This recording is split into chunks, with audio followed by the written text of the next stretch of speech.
Lori, my mother, was a poet of repute. At composing for occasions, she was quite astute.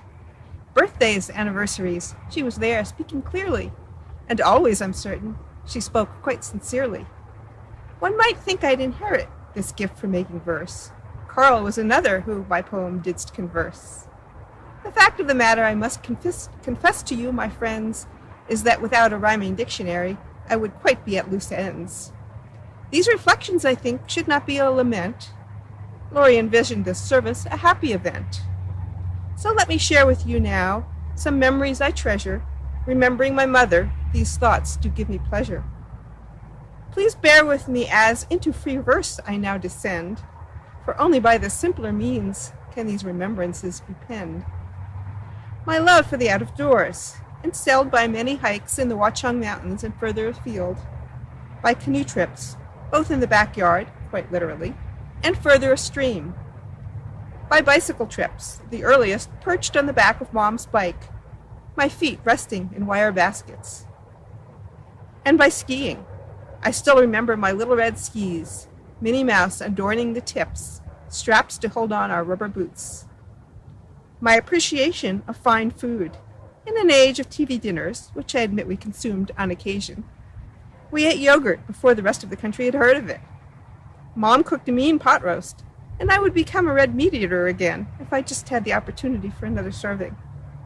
Kim and I helping to drop the live lobster into the pot of boiling water. That one I don't wish for a return performance of.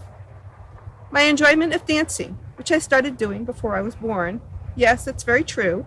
My mother went folk dancing with me as an unconscious passenger.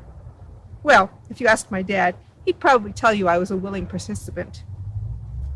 It wasn't just dancing, but also painting egg curtains at Folk Dance House in New York City while Mom and Dad danced, and going to Bernardsville to contra dances on the lawn at the magical McWilliams home, where you could climb the apple trees and pet the ferns that curled up when you touched them, and of course, Marine Park.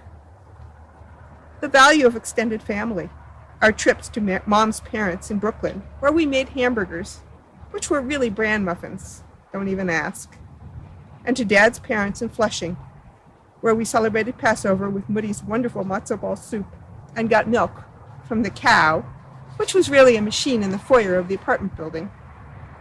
Uncle Bob, part of all gatherings, as much a brother to Mom as to Dad, it seemed, and Diana, my sister, second daughter to my mother, whom she first called Mrs. Laurie, and then later, Mom.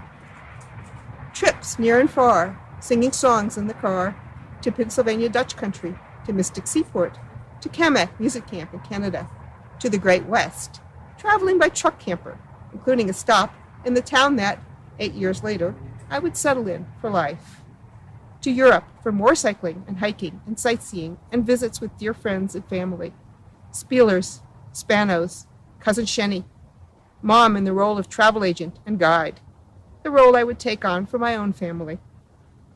I'll end my reminiscences and finish this poem with a return to the poetic construct by which my mom was known, and some words just for my mother, just in case she's with us here, listening to our words and tunes with an eternal ear.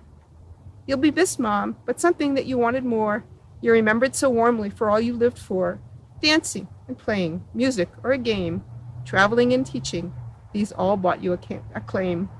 Thank you, dear Mom, for an upbringing quite fine, and for living life so fully, this I do opine. Love, Wendy.